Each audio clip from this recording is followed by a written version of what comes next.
In viewing through a magnifying glass, one usually positions one eye very close to the lens. Does angular magnification change if eyes move back? Obviously, अगर आप आँख से देख रहे हो और ये एंगल सबटेंड हो रहा है, अगर आप आँख को दूर ले जाओगे तो वही लाइन और छोटा एंगल सबटेंड करेगी। ये बहुत ऑब्वियस सी बात है। सो यस, एंगुलर मैग्निफिकेशन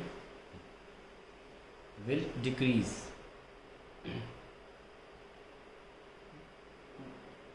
ठीक है, इसे देखते हैं।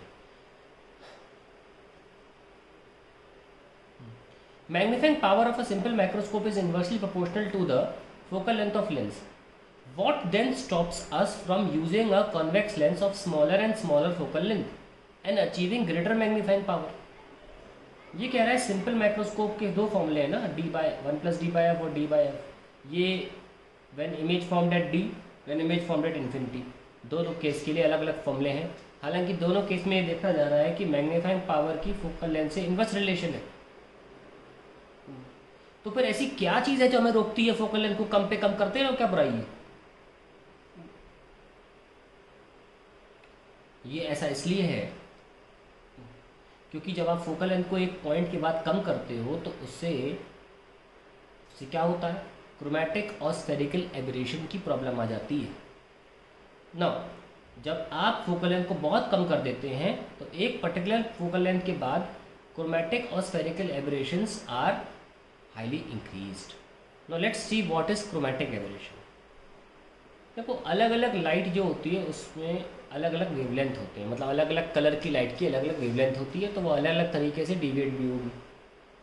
जैसे कि मान लो वायलेट से लेकर रेड तक कलर रखे हैं इस लाइट में, तो प्रॉब्लम क्या होगी, लेंस जो है ना वायलेट को तो जल्दी कन्वर्ट कर लेगी क्योंकि वायलेट का वेवलेंथ जो होता है कम होता है, उसका रिफ्रैक्टिव इंडेक्स इसलिए ज़्यादा हो जाता है, तो ज़्यादा इफेक्ट होती है इस कांच के द्वारा। और रेड जो है दूर जाके और बीच में वो पूरे 7 रंग आ जाते हैं, तो ये रंगीन धुंधलापन पाया जाता है। इस रंगीन धुंधलेपन को हम बोलते हैं क्रोमैटिक एबरेशन। ये क्रोमैटिक एबरेशन बढ़ जाता है अगर आप फोकल लेंथ को कम करेंगे। ठीक है, और आपको सुना होगा बहुत, ऑप्टिक्स में बहुत शब्द आता है मोनोक्रोमैटिक। मोनोक्रोमैटिक इसीलिए, मोनोक्रोमैटिक मतलब होता है एक कलर वाली लाइट, ताकि ये प्रॉब्लम ही ना आए। हम कभी भी वाइट लाइट से टेलीस्कोप माइक्रोस्कोप में, मतलब टेलीस्कोप में तो खैर लाइट आ रही है, उसका तो हम कुछ नहीं कर सकते, लेकिन माइक्रोस्कोप में भी tend to use white light only, वो मोनोक्रोमैटिक लाइट ओनली, एक कलर वाली लाइट यूज़ करते हैं ताकि ये प्रॉब्लम आई नहीं। दूसरी प्रॉब्लम जो है वो है स्फेरिकल एबरेशंस की। उसमें क्या होता है, जो रेज दूर होती हैं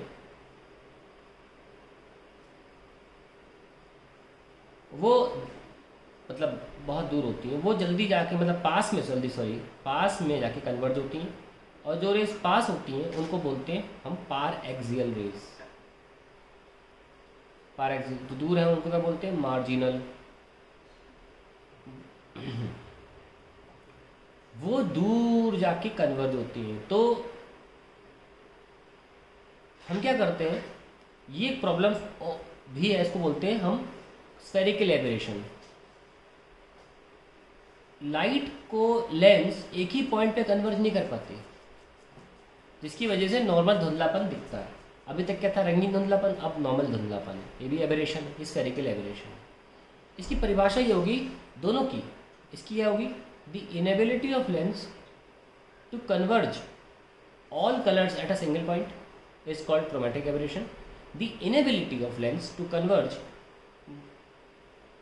lights at a single point, कौन सी, marginal rays and paraxial rays at a single point is called spherical aberration. chromatic aberration, spherical aberration, ये हमारी प्रॉब्लम्स हैं, ये दोनों बढ़ जाती हैं फोकल लेंथ को कम करने की वजह से, इसलिए हम नहीं करते ऐसे। दूसरी एक प्रॉब्लम ये आ जाती है कि to manufacture such a lens, to manufacture such a lens is very difficult। ये इसके आंसर है।